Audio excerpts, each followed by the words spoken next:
여러분들을 만나 뵙게 돼서 진심으로 감사를 드립니다. 3부는 짧게 끝내고 비행기 타러 갈 계획입니다. 1, 2부 때 잠깐 말씀을 드렸는데 저는 지금 있는 교회 그 지역에서 태어나서 거기서 지금까지 살아왔습니다.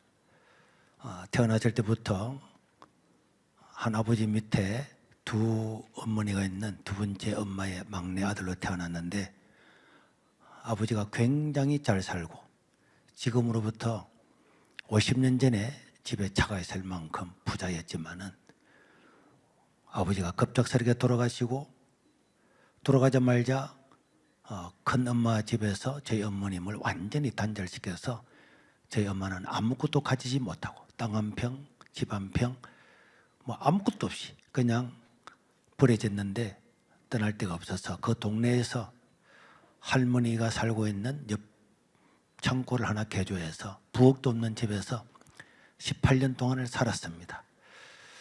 그런 어려움 속에 살다가 제가 교회를 중학교 때 가게 되고 교회를 갔지만은 믿음이 하나도 없어서 그 시골에 20명도 안 모이는 예배당에 우리 중고등부 전부 다 합쳐서 5명이 있었는데 세례도 받지 않는 제가 5명 있는 학생회의 회장, 부회장, 총무석이 회계하다 보니까 제가 회계해야 됐는데 그 회계를 맡고 있던 제가 1,500원을 학교 가서 짤짤해서 헌금을 다 탕진을 했어요.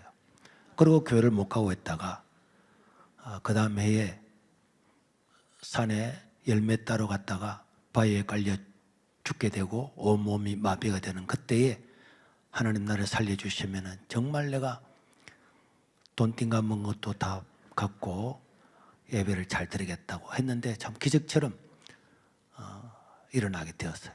그리고 가서 그 시골에 나이 많은 전우사님 그 설교를 듣는데 귀에 쏙쏙쏙 들어왔습니다. 저는 자랄 때부터 가난한 데다가 뭐 처배자식이고 가난하고 남녀공학에 중학교 들어갔는데도 운동화도 신지 못하고 까만 고무신 신고 갔다 보니까 옆에 여학생이 저를 보면은 기겁을 하고 자리를 바꿔달라 반을 바꿔달라 다 그랬지만은 저는 말 한마디 안 했어요. 안 하고 있다가 그 여학생들이 저거들끼리 놀면은 그 놀고 있는 신발 벗어난 곳에 재래식 화장실에서 똥을 퍼가지고는 신 안에다 다 넣어서 복수를 하고 이렇게 살았어요. 그렇게 살았던 제가 예수를 믿고 난 다음에는 내 인생에서 겁날 게 하나도 없었어요. 하나님이 내 아버지라는 그 사실 하나 때문에 누가 뭐라고 하든지 가난하다 하든지 뭐 처배자식이라 하든지 못쓴 욕을 내도 그것이 나한테 욕으로 들리질 않고 그러면 그럴수록 내가 하나님의 자녀가 된 게 너무 고마웠어요. 중학교 3학년 겨울방학 고등학교 들어가 입학하기 전에 무추산 기도원에 있는 집회에 갔다가 어느 목사님의 말씀을 들었는데 만약에 우리들 가운데 하나님을 의지하고 하루에 2시간씩만 기도하는 사람이 있으면 하나님께서 복을 주시고 능력 있게 사용할 거라는 이야기를 듣고 우리 엄마, 형, 누나 다 초등학교 졸업 맞고 식모살이 하고 공장살이 하는데도 먹고 살기 어려운데 내 기도 2시간 하면은 잘 살고 능력을 받는다니까 내가 그거 왜 못하겠냐. 그래서 하나님 고등학교 3년 동안에 새벽 기도를 2시간 하겠습니다. 우리를 불쌍히 해주시고 우리 가족 예수 믿게 해주시고 복 좀 주십시오. 그렇게 하면서 1977년도 3월 2일 날 내일부터 고등학교 들어가는데 오늘 기도를 했어요. 내일 아침에 저를 새벽 기도가 깨워주십시오. 그런데 그 다음날 새벽에 잠을 자고 있는데 내가 잠을 자는 모습이 보이더라고요. 너무 신기했습니다. 그런데 내 잠을 자고 있는데 누군가가 흰 옷을 입은 사람이 나오더니 제 어깨를 치면서 현보야 일어나라. 빨딱 일어나는데 아무도 없는 거예요. 그래서 입학을 하고 그날 잠을 자면서 하나님 오늘 저를 깨워주신 분이 하나님 같으면은 내일 또 제가 못 일어나면 깨워주십시오 하고 잠을 들었는데 그 다음날 새벽에도 동일하게 내가 잠을 자고 있는 모습이 보이는데 그 분이 오셔서 내 어깨를 치면서 현보야 일어나라 해서 빨딱 일어났는데 아무도 없더라고요. 그래서 내가 입을 옷 그대로 교회를 가니까 성경책을 들고 탁 일어나는 순간에 제 가슴 속에서 눈물이 터져 나오는데 내 평생에 그렇게 크게 울어본 적이 없어요. 으아! 하고 통곡을 하면서 우니까 옆에 주무시던 제 어머님이 깜짝 놀라서 왜 무슨 일이냐 무슨 꿈을 꿨냐 엄마 꿈 꾼 게 아니고 그러면서 거기서 울면서 예배당으로 새벽 기도를 가는데 얼마나 크게 울었던지 그 시골길 중앙을 따라서 예배당 가는 그때에 집집마다 불이 툭툭툭 다 켜지는 거예요. 무슨 일이 있는가 싶어 동네가 다 들리니까 그날부터 눈에서 눈물이 흐르는데 눈물이 멈추지를 않는 거예요. 통학버스를 타고 가는데도 눈물이 줄줄 흐르고 학교 가서 신입생인데 강의를 듣는데 제가 막 울고 있으니까 선생님이 오셨더라고. 강의 시간에. 너 왜 울어? 저 모릅니다. 야, 누구한테 맞았어? 옛날에는요 선배한테 후배들이 엄청 맞았거든요. 신입생들이 더 많이 맞고 군기 잡는다고. 안 맞았습니다. 안 맞았어. 왜 울어? 모릅니다. 이 새끼 봐라. 내가 너를 도와주러 왔다니까. 왜 울어? 모릅니다. 안 맞았어? 누구한테 맞았어? 안 맞았습니다. 근데 왜 울어? 모릅니다. 그래 선생님이 추적부를 들고 와가지고 이 새끼 바로 말해. 안 믿는 거예요. 그래가지고 내 머리를 때리면서 바로 말 안 해. 누구한테 맞았지? 이 새끼 봐라. 네가 더 맞아야 될 놈이다.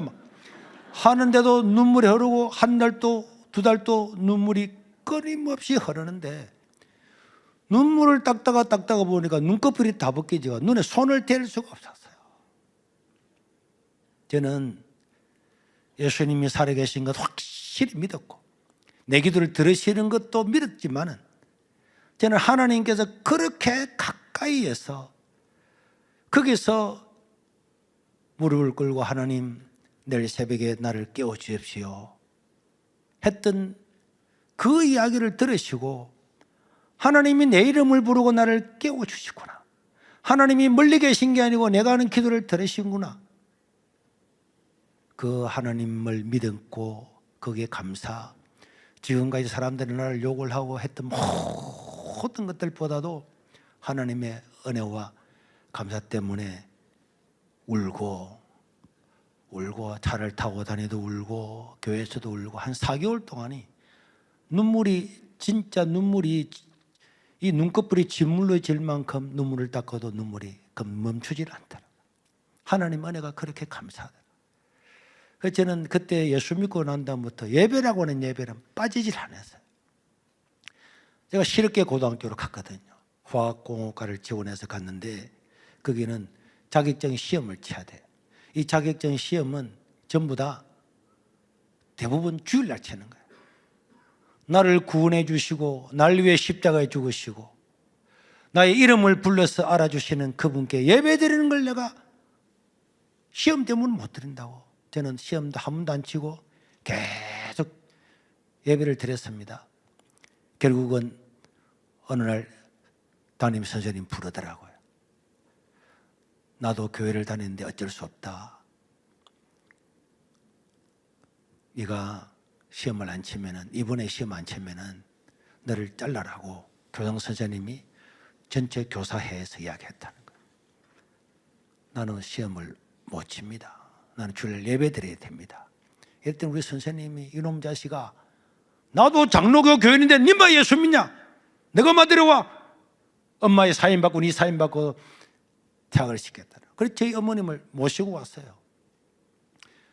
그래서 학교에 고등학교 저희 어머님이 모시고 왔는데 무슨 일이고 묻는데 엄마 나 잘 모른다. 그래가지고 예배 교회 학교 왔는데 학교 선생님이 설명을 했어요. 당신 아들이 교회 다니기 때문에 시험도 한 번도 안 치고 학교마다 경쟁이 돼가지고 해야 되는데 우리 학교 학생으로서 시험 안 치면은 이 경쟁에도 떨어지고 그래서 퇴학을 시킬 수밖에 없다고. 내보고 설득을 하라. 그 우리 엄마가 울면서 야 이 혀가 만발을 빠져 죽을 놈아 네 한 놈 때문에 집안 망하고 이제 네가 예수 믿다가 네 인생도 망치고 하면서 막 제 어머님이 막 학교에서 막 고함을 지르고 울었어요. 또 선생님이 저를 불렀어요. 화공 가니까 실험실에 데려와서 텐트를 쳐놓고는 엎드려 봤죠. 나도 예수 믿는데 가서 이름만 적어오면 되는데 그것도 안 하고 네 퇴학시키면 내 좋겠냐? 엎드려 봤죠. 막 때리는데 눈에서 막 눈물이 펑펑 나오더라고. 아파서 우는 게 아니고, 하나님, 나는 순교자도 아니고 아무것도 아닌데 하나님께 예배 드리다가 맞을 수 있는 영광을 주시니 감사합니다. 이래가 울었다니까. 막. 그걸 울고는 결국은 자퇴서를 쓰고 우리 엄마하고 저하고 사인하고 집으로 가는 차를 탔어요.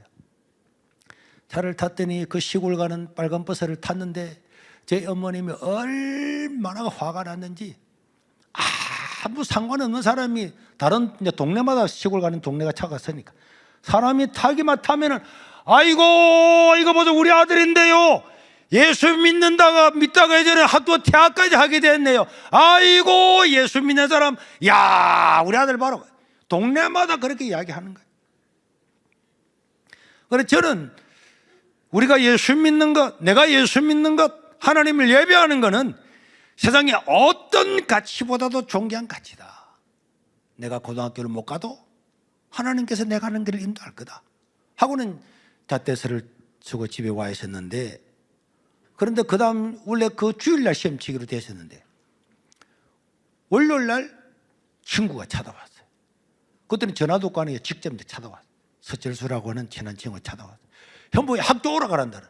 아니 퇴학했는데 왜 가? 했더니 그날 시험을 치려고 울산 공고에서 화학 실험을 다 준비했는데 이게 뭐가 하나 반응이 잘못돼서 학교에 불이 나쁘다는 거예요. 그래서 시험을 못 치고 다른 마산 공고에서 시험을 치는데 월요일 날로 변경이 됐기 때문에 너를 퇴학을 시킬, 법적으로 못 시킨다고 데려오라 그랬다고. 그렇게 해서 예배를 드렸어요. 그 시골 교회는 20명이 넘지 않았습니다. 전도사님은 나이가 많아서 월요일 되면 서울에 가서 공부하시다가 금요일 저녁에 내려왔습니다. 그러면 토요일 날에는 구역 예배를 드려요. 동네 전체에 돌아가면 구역 예배를 드리는데 저는 학생이니까 안 가도 돼요. 그래도 저는 예배라고 하는 예배는 빠지지 않고 참석했습니다. 그럼 할머님들이 시골에 전도사님 수고한다고 계란 삶아서 계란을 전도사님 먹으러 주면은 그 전도사님이 내가 불쌍하다고 내보고 줘요. 손선생 계란 먹어라. 그럼 난 당연히 내주는 줄 알고 내가 다 먹었어요. 다 먹었는데 먹고 나가면 막 할매들이 막 욕을 하는 거예요. 학생은 안 와도 되는데 와가지고 전도사님 계란 지가 다 처먹는다고 막 욕을 해도 예배라고 하는 예배는 빠지지 않았어요. 그렇게 하면서 전도할 때 하나님께서 정말 기적 같은 은혜를 주셔서 일부 예배 때도 말씀드렸지만은 우리 집에는 돈 많은 돈 줄 수가 없었는데 신학대학 갈 때에 부산 주례에 있는 불현사, 지금 이름이 불광사로 바뀌었는데 그 스님이 저한테 등록금을 주고 제가 먹고 잘 데가 없으니까 그 스님이 우리 절에서 다니라 그래서 절에서 신학교를 다니면서 목사가 되었어요. 저는 오늘 본문의 다니엘서를 보면서 항상 그 생각을 했어요. 다니엘서 1장 8절에 다니엘과 그 친구들은 뜻을 정했다 그랬잖아요. BC 605년에 바빌론으로 포로로 잡혀갔던 그 다니엘과 그 세 친구들이 뜻을 정했잖아요. 왕실 장학생으로 뽑혀서 얼마든지 잘 먹고 잘 살 수 있는데도 우리는 고기를 먹지 않겠습니다. 그 당시로 치면은 다른 신학에 절한 그 음식을 먹지 않겠습니다. 그거 하나 때문에 목숨을 걸고 뜻을 정하고 모든 출세길을 다 포기하고 뜻을 정했잖아요.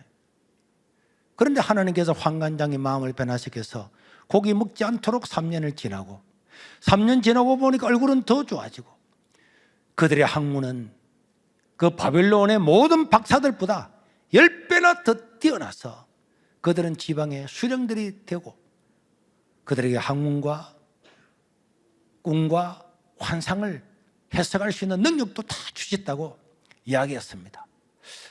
저는 우리가 예수님 믿고 하나님의 자녀가 되는 건 영광인데 너무너무나 존귀한 일인데 그럼에도 불구하고 우리가 만약에 어떤 주님의 나라를 위해서 뜻을 정하고 살아간다고 할 것 같으면은 내가 희생하고 손해보는 일이 뻔하게 보이지만은 뜻을 정하고 살아가는 삶이 된다면 하나님은 너무너무 기뻐할 거다. 하나님 불꽃 같은 눈으로 온 세상을 두루감싸라사 자신에게 전심으로 향하는 자를 찾아서 능력을 베푸신다. 그런데 오늘 우리 가운데 누군가가 이 젊은 날에 하나님을 위해서 뜻을 정하고 살아갈 수가 있다면 하나님은 그 사람은 누구든지 어떤 환경이든지 부모가 누구든지 아무 상관없이 저는 하나님께서 다른 수년 동안 배웠던 애굽의 그 수많은 박사들보다도 더 10배나 뛰어난 은혜도 저는 줄 수 있다고 믿습니다. 그리고 그 다니엘의 그 세 친구들도 다니엘서 3장에 가보면은 이 느부갓네살 왕이 그 모든 세계를 정복하고 난 다음에 수령들을 다 모아놓고 나라가 하나 됐다는 것을 증명하는 그런 축제를 벌리잖아요. 어마어마한 신상을 세워놓고 우리는 종교도 다르고 민족도 다르지만 전부 다 하나다. 나팔 불면 전부 다 절해라 하는데도 다니엘의 세 친구는 뜻을 정했습니다. 이미 수령이 되고 높은 자리에 올랐지만은 청년대에 올랐지만은 그리고 세월이 지났지만은 그들의 신앙은 변하지 않았어요. 우리의 직위가 떨어지고 심지어 우리가 풀무불에 죽는다고 할지라도 우리는 하나님 외에는 절하지 않겠다 뜻을 정했잖아요. 모든 사람들이 나팔을 불 때 그 평지에서 다 절을 할 때 세 사람만 꼿꼿이 서 있었습니다. 다 그 길을 다 가는데 안 가는 사람, 그 사람은 그 길은 쉬운 게 아니에요. 결국은 그 사람들은 고발을 당해서 왕 앞에 잡혀갔습니다.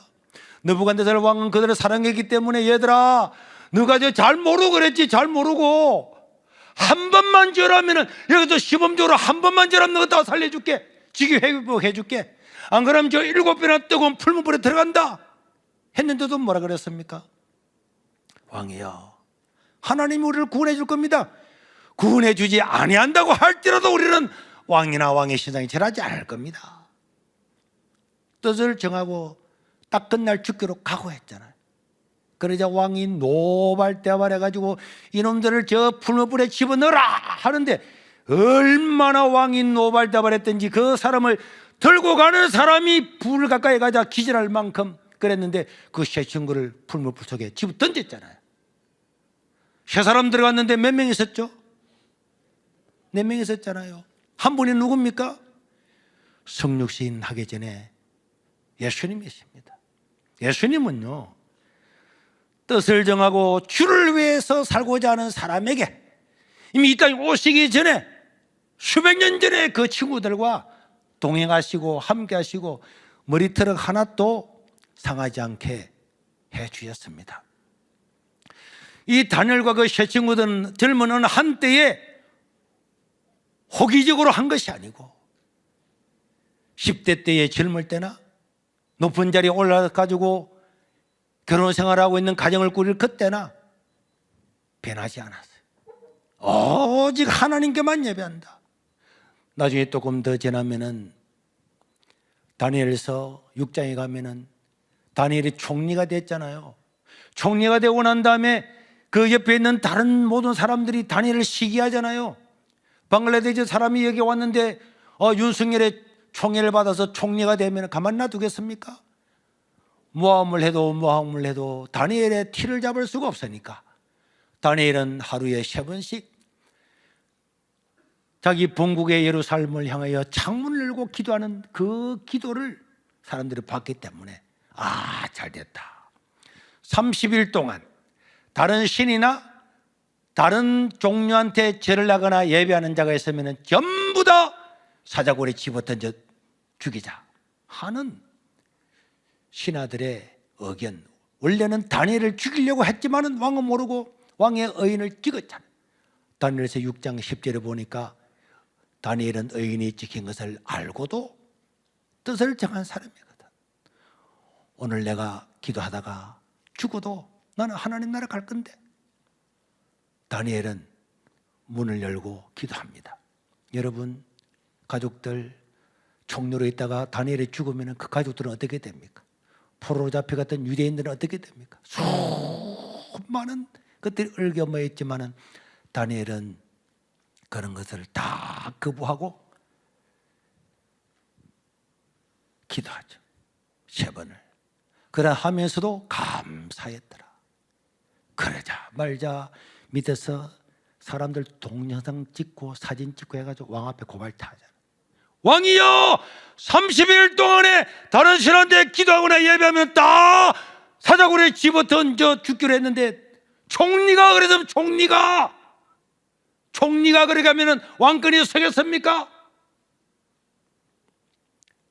어쩔 수 없는 거예요. 왕의 자기 도장을 찍었기 때문에.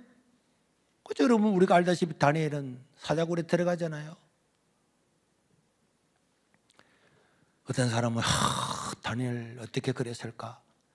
저는 그렇게 생각지 않습니다. 다니엘은 사자굴에 던져질 때에 자기의 일생 가운데 가장 저는 기뻤으리라고 충분히 짐작을 했습니다.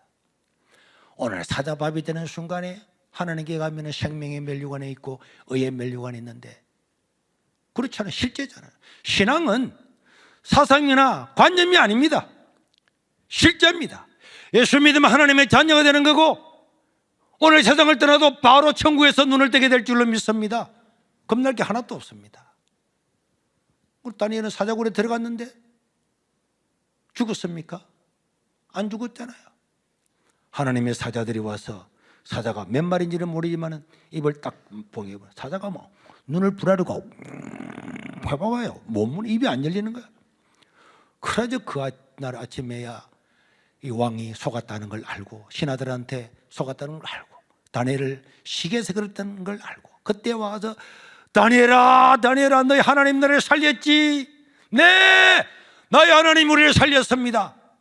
그래서 다니엘은 꺼내고 모함했던 사람은 집어냈더니 사자들이 밤새도록 제 입이 막혀 열받았던 거 막 내려오기도 전에 다 잡아먹었다는 이야기가 다니엘 6장에 있잖아요. 그리고 다니엘은 바빌론이 망하고 메대 파사가 들어올 때까지 80년 동안 총리의 자리에 있게 되었습니다. 이 다니엘의 이야기를 읽으면서 오늘날은 왜 이런 사람이 없을까? 하나님은 그 사람이 누구든지 간에 하나님께 뜻을 정하고 나는 이렇게 살리라 하는 마음만 가지고 있으면은 하나님은 그 사람을 누구든지 귀하게 쓰시고 존귀하게 쓰시고 그들의 배경이나 가문이나 학문이나 그들의 학교나 아무것도 보지 않고 귀하게 쓰실 건데, 이런 생각이 듭니다. 제가 1983년도에 전두환 대통령일 때에 군대를 갔어요. 그때 저는 뜻을 정했거든요. 하나님, 군대를 가는데 어느 부대를 보내주시든지 전부 다 복음 전파하고 다 그 부대를 복음화시키겠습니다. 그 논산훈련소에서 눈이 꽉 와 있는데 훈련소 교회 앞에서 무릎을 꿇고, 하나님, 여기서 훈련받고 어디로 가든지 우리 교회를 복음화시켜, 우리 부대를 복음화시키겠습니다. 그렇게 갔는데 파주에 있는 701 특공대라고 하는, 전두환이가 대통령 되고 난 다음에 특공대를 그 특공대를 만드는 장설병으로 들어갔습니다. 한겨울에 그게 배치가 됐는데 아침에 사람들이 잠을 자는데 신병으로 처음 부대 배치했는데 하고 까마귀 온 줄 알았어요. 그런데 보니까 이 병사들이 전방에 영하 15도 되는데 팬티 하나만 입고 구부를 하고 오는데 막 그 소리가, 구호가 이게 알아들을 수 없는 그냥 비명이 비명. 그러면서 이게 막 입김이 나와서 막 눈썹 하얗게 되고 머리 하얗게 되고 완전 완전히 눈사람 같은 사람이 다 들어오도 와 이거 잘못 걸렸구나. 그래가지고 중대에 배치를 됐더니 그 중대에 있는 행정반장이 이렇게 말하더라고.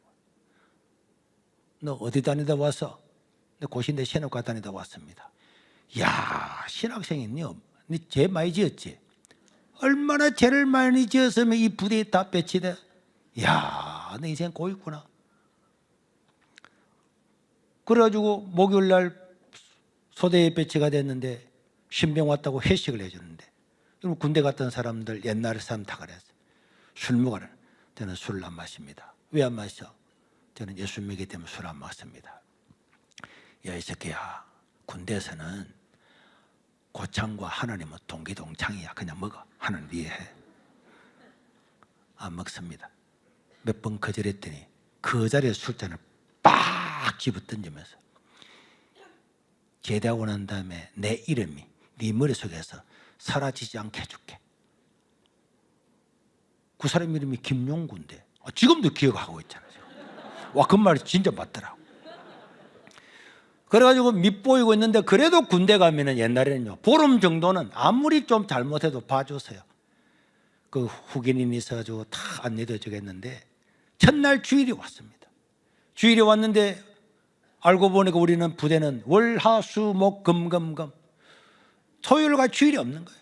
부대를 창설해 놓고 이 부대의 전투력을 올리기 위해서 계속 훈련하고 훈련만 하는 거예요. 그런데 주일날에는 전 병사들이 연병장 다 모여서 특공무술 하는 거예요. 아야, 해가 팍 하는데 제가 보니까 저는 이제 관심이 교회잖아요. 교회가 어디냐 보니까 저 옆에 텐트 교회가 있더라고. 다른 부대에. 그래서 제가 그게 11시에 예배했다는 걸 알고 10시 반쯤 돼서 운동을 하다가 앞에 나왔습니다. 탁광이병 선임 용무에서 왔습니다. 뭐야? 종교활동단 여기 해주세요. 이랬더니 그 일찍 사령이, 야, 이 새끼 안 보여? 다 지금 훈련받고 있는데 어제 아래 들어온 종교활동 간다고? 이러면서 그분이 딱 서가지고요, 이 오른발을 딱 올려가지고 어깨를 딱 치는데, 이야, 나 그런 사람 처음 봤어요. 몸도 안 움직여. 그대로 치고 제가 앉아서 기절해버렸어요. 눈을 떡 떠가지고 보니까 다시 그 운동하는 거 하고 있다가 내가 또 나갔습니다. 턱공이면서 종교활동자입니다. 이랬더니 이 새끼가 말을 못 알아들어 하더니 제 목 밑에요, 이 손날 가지고 손날 제비치기라고 딱 치네. 그대로 기절에 싹 또 해보. 그러다 눈을 뜨고 일어났습니다. 일어나서 이거는 안 보내주는구나. 그래서 제가 나가서 턱공이면 손이면 종교활동 다녀오겠습니다 하고 그냥 가버렸어요. 갔더니 야, 이 새끼 안 나와 하는데 그냥 갔습니다. 예배를 마치고 점심때 왔는데 그때부터 고참들이 완전히 다 돌았어요. 그날부터 신병이 와서 3일도 지나봐주지 않고 저녁에 누우려고 했으면 머리를 똑똑똑 떠들어요. 눈을 떡 뜨면 따라와. 밖에 나가서 그 부대는 건물도 없었어요. 24인용 텐트밖에 없어요. 그 뒤에 가서 고참들이 와서 처음 다 참나무 밭에 가지고 돌아가면서 때리기 시작하는데 그날도 맞고 그 다음 날도 맞고 일주일 내내 맞는 거예요. 저는 어떤 사람이 많이 맞았다 그래도 나는 내 스스로 내만큼 많이 맞은 사람 와 할 만큼. 그 다음 날 또 주일날은 사격 훈련을 간다. 사격 훈련하고 있는데 제가 나갔습니다. 총기를 맡겨놓고 턱공이 병선이면 종결동자로 해줘. 이 새끼가 지난주에도 그러더니 막 욕을. 그래서 이따가 한 5분쯤 있다 또 나갔습니다. 턱공이 병선이 종결동자로 오겠습니다. 또 갔습니다. 특공대 701 특공대. 나중에 누가 그게 제대했던 사람이 그러더라고요. 목사님은 701 제가 부대 갔더니 702의 전설이라 그랬습니다. 그랬어요. 그냥 갔어요. 얻어맞고 갔다 와서 얻어맞고 얼마나 얻어맞냐. 우리 동기들이 군대 같이 뵌 동기들이 현보야 우리 받으라도 좀 그래 안 하면 안 되나. 니 때문에 우리 다 죽는다. 그러니까 뭐 군기 빠졌다고 막 다 해가 내만 때리는 게 아니고 내 주변에 같이 군대 갔던 그 배치됐던 사람은 다 죽이는 거야. 얼마나 많이 때리고, 그래도 교회 가고 계속 가니까 이 사람들이 제 방독면 같은 거, 이제 전투력을, 특공대가 새로 생겨서 살 들이봐 비상 걸리면서 훈련하는 거예요. 밤이고 낮이고 하는 거예요. 비상 걸리면은 딱 완전 무장을 해가야 되는데, 가면은 어떤 누가 내 방독면을 뺏어가 버린 거예요. 훔쳐가 버린 거예요. 그냥 가 있어요. 야, 너 병동면 안 가져와서? 없습니다. 없으면 갖다 채워야 될 거 아니냐? 그럼 내가 어떻게 도둑질 합니까? 그래서 하사관한테 맞고 장교한테 맞고, 그 추운 겨울날 갔는데 위에 야전 잠바를 누가 숨겨버렸죠. 없고 그냥 전투복 입고 나는 거예요. 이 새끼 야전 잠바를 어디서 잊어버렸습니다. 군대에서 잊어버렸다는 게 특공대에서 그게 말이 돼요. 또 맞고 또 맞고, 얼마나 맞고 맞는데 나중에는 겨울에 무를 파러 갔어요. 사역을 하러 간 거죠. 우리 소대가 무를 파서 이제 중대 식당에 갖다 줘야 되는데, 갔는데 고참 한 분이 그러더라고. 야, 너 군대에서는 그걸 안 하면 안 되나? 야, 군대에서는, 그래 내가 군대에서도 종교의 자유가 있잖아요. 원래 예배를 드릴 수 있게 되어 있잖아요. 이 부대가 우리 예배를 못 드리게 했을 뿐이지 원래는 자유가 있는 것 아닙니까? 군대에서 자유 이 새끼야 하면서 그 물을 파던 그 삽을 이 새끼가 빡 이러고 싹 피했는데 삽이 싹 지나가면서 입술이 싹 떨어져 버렸어요. 여기 딱 떨어졌어요. 그래가지고 이게 들렁들렁 하는 걸 가지고 의무실에 가서 기봤어요. 부산대학교 의무관으로 와서 그래서 근무하고 있던 그분이, 나는 그냥 가만히 있는데 지가 기부면서 지가 울더라고. 이놈 뭐 군대 하면서 막 울더라고. 그래가지고 땡나버려 돼가지고 그렇게 섰어요. 그래도 교회를 계속 가니까 이 고참들이 저녁 때면은 내부만에서 앉아서, 그때 KYN 소총이라고 최고 짧은 소총이 처음 나왔어요. 총기 수리하고 막 닦고 할 때에, 야, 하나님이 너와 함께 한다면, 네, 하나님은 함께 하고 있습니다. 야, 좋겠네. 하나님 너와 함께 하시기 때문에 너는 뭐 좋겠네. 이래가지고 총구를 가지고 머리를 툭툭 치는 거야. 피가 주르면 니도 피나네 자식아. 그럼 또 목에다가 이렇게 해가지고, 야, 니 새끼야, 하나님 니 하나가 좋겠네. 푹에 총구가 푹 찔렸어요. 그래서 총구를 또 빼니까 막 피하고 주르 하더라고. 또 가서 깃고, 제가 군에 가서 첫날부터 일기를 다 찍었어요. 지금도 가지고 있습니다. 나중에는요, 얼마나 때리는지 실성을 해본 거예요. 이 24년 텐트에 자기 때문에 전방에서 텐트에 자는데 이제 군용 침낭을 하나씩 다 줬어요. 자기 침낭이었어요. 그런데 어느 날 완전히 정신이 잃어가지고 턱 새벽에 깼는데 내가 보니까 똥오줌을 다 산 거야. 수습을 못 하겠더라고. 그 새벽에, 야, 이거 어떻게 하지? 그러면서 주일날 되면은 예배를 빠지지 않았어요. 그리고 월급 뭐 그때 4천 얼마 받았는데 4천 얼마 받으면은 11조 내고, 그 나머지는 생강차 커피 사가지고 지금 필리핀 선교사로 하고 있는 정원태 선교사님과 둘이서 초소를 다 돌았어요. 내 후임자가 들어오면은 대신 초소 그런 걸 써줬어요. 여러분 군대 갔다 오신 분 알죠? 저녁에 어느 날 근무가 없다. 그날은 너무 자유롭잖아요. 그런데 내 근무 야외 2시간 서주고, 또 밑에 학업자를 위해서 또 2시간 서주고, 예배는 드리지만은 내가 남들보다 2배, 3배 더 섬기고, 그랬더니 어느 날 주일날인데 그 연대 방송에서 나를 부르더라고. 소년보 일병은 그 부대 본부로 오라는 거예요. 또 뭐 잡아 죽이려고 하라나 하고 갔습니다. 갔더니 네가 소년보야? 네, 일병 소년보. 이랬더니 야,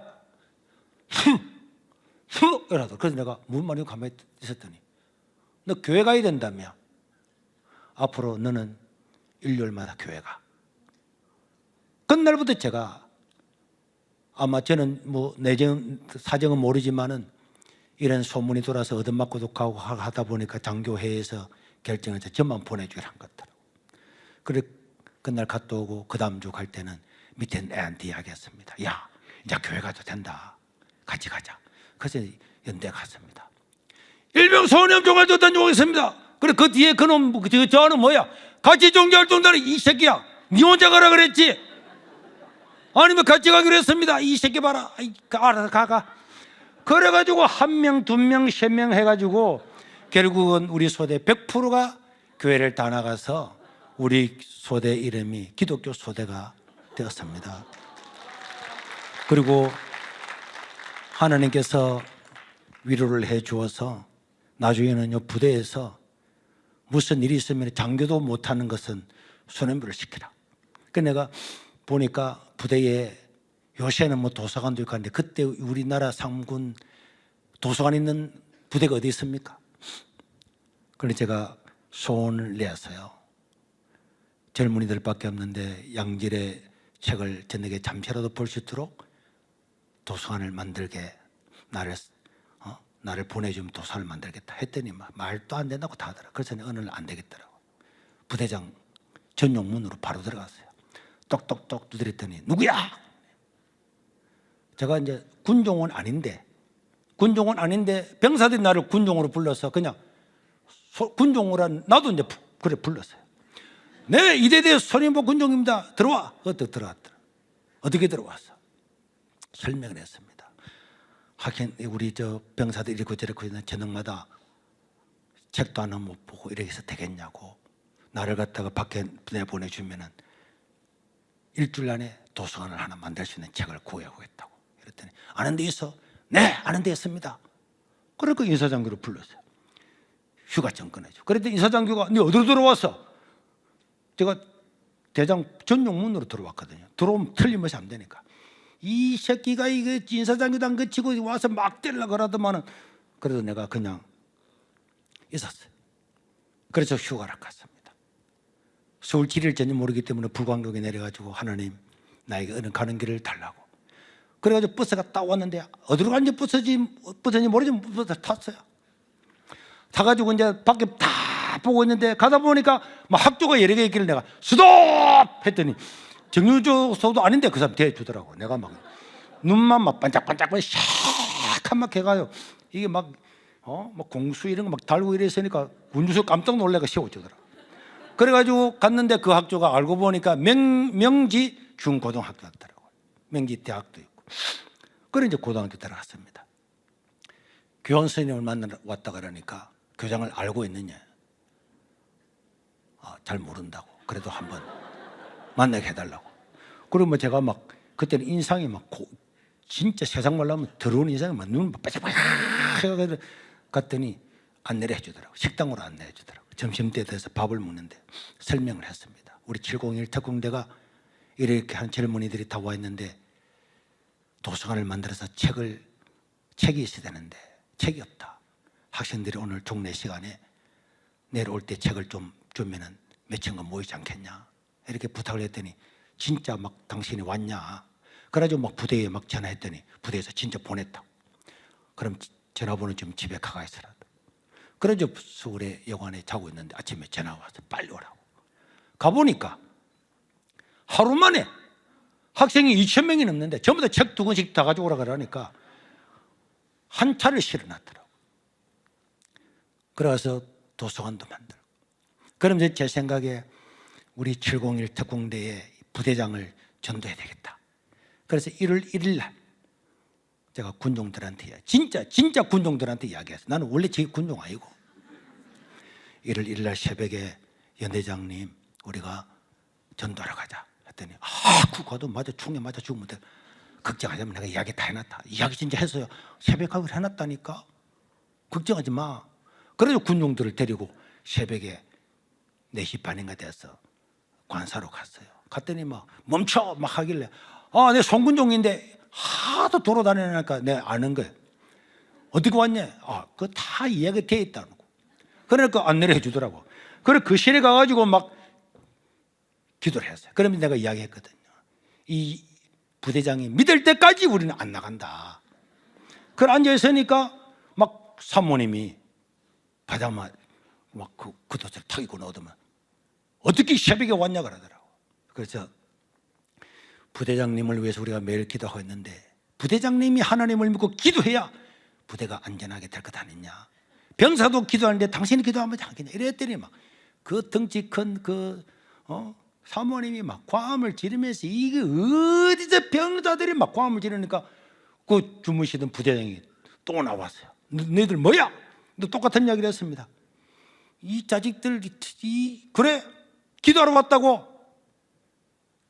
부대장님이 예수 믿지 않으면 우리는 안 나갈 겁니다 하고 막 우리는 병사라도 기도하는데 부대장님이 기도하지 않으면 되겠습니까? 예수 믿고 기도해야죠. 이랬더니 그 부대장이요 이 전두환이 완전히 집게거든요. 그런데 앉아있더니 그래? 하더니 탁 앉더라고. 그럼 기도해봐 하더라고. 그래서 기도를 했어요. 그러고 난 다음에 그분이 주일날 교회로 오시더라고. 그래 왔는데 오니까 막 참모들 쫙 다 왔잖아요. 그때 제가 율동 강사를 했거든요. 부대에서. 그래서 막 율동 강사를 하는데 이 부대장이 따로 안 하더라고. 그러니까 다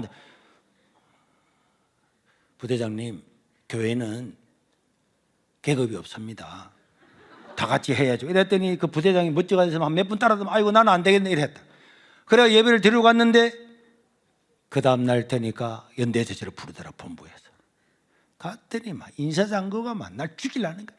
이 새끼야 뭐 군대에 계급이 없다고 이 새끼 계급마다 한번 볼래 하면서 막 그런데도 결국은 그분이 예수를 믿고 사모님도 예수를 믿고 김명세 장군이 되었어요. 그렇게 하면서 예배를 드리고 전도를 하면서 영관급 이상 되는 모든 사모님들을 모아놓고 전부 다 전도하고 성경 공부하고 해서 파주에 있는 701 특공대에 그때에 정말 창설 부대의 놀라운 역사가 일어나게 되었습니다. 저는 여기는 군대니까 여기는 뭐 사정이 이러니까 그럴 수 있지만은 다니엘과 그 세 친구들은 우리는 포로로 잡혀왔으니까 말할 수 있지만은 주님을 위해서 뜻을 세우고 살아갈 때에 하나님이 그들을 얼마나 존귀하고 사랑했는가. 저는 이 코로나 시대에도 예배를 드리지 말라고 문을 다 폐쇄했잖아요.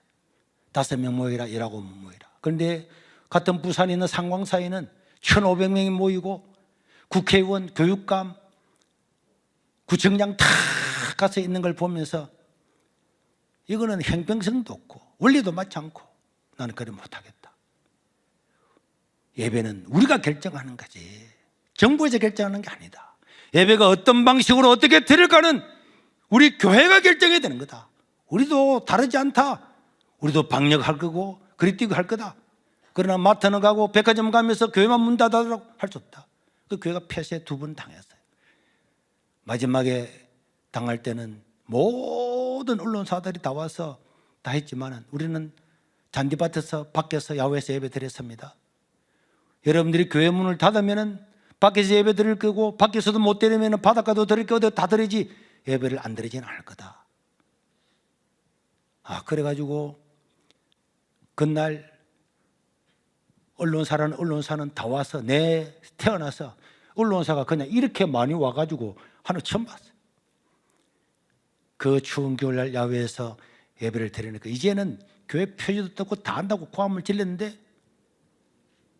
그 다음날 되니까 공무원들이 다 찾아왔더라고. 목사님 제발 예배만 좀 드려달라고. 무슨 소리냐. 어제는 예배 된다고 난리고 당신 법대로 한다 그랬잖아. 법대로 해요. 그런데 저 위에서 연락이 왔다는 세계로교회 무주라고 예배 드리게 해라 했다는 거예요. 위에 어디 하니까 위에 그 무슨 산인가 그 밑에 있는 그 청와대인 거 있잖아요. 무조건 예배 드리게 안 하면 안 된다는 거예요. 무슨 소리 하냐. 법을 만들어서 법을 집행을 해야지 해라. 너희들이 교회 예배당을 그 예배 표지를 뜯고 십자가를 끌어내는 거는 동상 찍어서 다 세상에 보여주고 우리나라가 공산주의인지 전체주의인지 자유민주국가인지 보여줄 거다. 이랬더니 목사님 그저 예배만 드리면은 세계로는 예배만 드리면은 몇 명 모이되 뭘 해물지 절대로 관여 안 한다는 거예요. 하도 그래서 이제 예배를 드렸죠. 밥도 막 3,000명분 밥, 우리는 원래 밥을 그 전에 했거든. 다 하고. 근데 다른 데는 못 모이고 밥을 안 주니까 뭐 세미나, 뭐 부산 시민, 뭐 경남, 뭐 연합회, 뭐 1,000명, 2,000명, 저 우리 교회도 예배드리는 걸 타치를 안 하는 거예요. 그리고는 CBS 토론, MBC 100분 토론, YTN 생방송, MBC 뭐 생방송, 근데 다 나가서 우리의 의견을 전했어요. 그런데 MBC 100분 토론은 MBC는 좌파잖아요. 교회를 갖다 폐쇄시키려고 하네 동조하는데 그 100분 토론을 딱 마치고 나오는데 댓글을 보니까 99%가 우리 편을 들어주는 거예요. 여론이 완전히. 그리고 우리 교회가 폐쇄되고 난 다음 일주일 만에 30%씩 예배 드리도록 바꾸었어요. 저는 지금도 그렇게 생각합니다. 코로나 때문에 예배 못 드리고 아직도 유튜브로 드리는 분이 있습니까? 당신을 구원해 주신 주님을 생각하면서 하나님을 예배하는 것보다 영광스러운 게 어디 있습니까? 만물의 주인이신 하나님을 예배하는 것보다도 더 존귀한 일은 없습니다. 그걸 날씨가 춥다고 뭐 코로나 걸릴까 싶어서 뭐 어떻게 할까 싶어서 예배를 안 드린다. 오늘 이 자리에 오신 여러분들을 환영하고, 혹시나 유튜브를 보면 그런 분이 있으면은, 여러분, 예수님의 제자들은 복음 전에다가 죽기도 하고, 우상한 데 절 안 하려고 하다가 자기 일생을 죽기를 각오하고, 사자굴에 들어가는 것도 각오했는데, 예배 드리는 게 뭐가 어렵다고 집에서 앉아 있겠습니까? 몸이 불편해서 못 오시는 분이 있겠지만은, 여러분, 하나님께 예배할 때에 집중하시길 바랍니다. 예배는 하나님을 경배하는 거잖아요. 제가요, 얼마 전에 바닷가에 땅을 사서 비전 센터를 지었는데 내가 부끄럽더라고. 목사인데도. 낚시꾼들은요, 이 추운데 우리 그 비전 센터 앞에 와서 낚시를 하는데 밤새도록 낚시를 하는 거예요. 그 내가 언제부터는 내가 도대체 얼마나 고기를 잡길래 저래 이 추운데, 저 추운데 옷을 입고 다 하고도 어떻게 저 바위에, 저 불편한 바위에 앉아서 밤을 새우는지 내가 가서 물어봤어요. 아침에 고기를 몇 마리 잡았습니까? 피레미 5마리 잡았다는 거예요. 피레미 5마리 잡기 위해서도 밤새도록 던지고 또 던지고 감고 던지고 감고 이걸 하는데, 우리는 전도도 몇 번 하다가 때려치우고 예배도 무슨 일 있으면 때려치우고, 하나님이 보면은 야, 이놈 자식들아, 너 낚시꾼만 되라 그러지 않을까? 젊은 날에 어떤 행식이든지 하나님을 위해서, 하나님의 영광을 위해서, 이웃을 위해서 여러분들이 뜻을 정하고 살아간다면은, 꿈을 정한다면은, 내가 어떤 처지에 있든지 어느 길로 갈지는 모르지만 하나님은 우리들을 통해서 놀라운 하나님께서 영광을 받으시고 우리에게 은혜를 베풀 줄로 믿습니다. 몸살이지 말고 젊음의 날에 내 하나 죽어서 세상이 바뀌게 된다면 그렇게 해야지. 아무 힘이 없어도 중소기업에 가도 그 중소기업을 내가 어떻게 희생해서든지 이 중소기업을 복음화시키리라, 단밌게 하리라 결심을 가지고 그렇게 나가면은 그 곳곳에서 기적 같은 기적, 다니엘에게 일어났던 기적, 셰천국에게 일어났던 기적들이 곳곳에서 일어날 겁니다. 이름 없는 여러분들이 세상을 호령하는 사람으로 만들어 줄 겁니다. 그런 위대하고 존귀한 우리들 교회 청년들 될 수 있기를 주의 이름으로 축원합니다. 기도하겠습니다. 하나님, 짧은 인생을 살면서 주님 이름 위에 뜻을 정하고 사는 자들로 삼으시고, 하나님은 영광 받아주시고 주의 청년들에게 존귀하고 복된 인생으로 살도록 축복하여 주시옵소서. 예수님 이름으로 기도합니다. 아멘.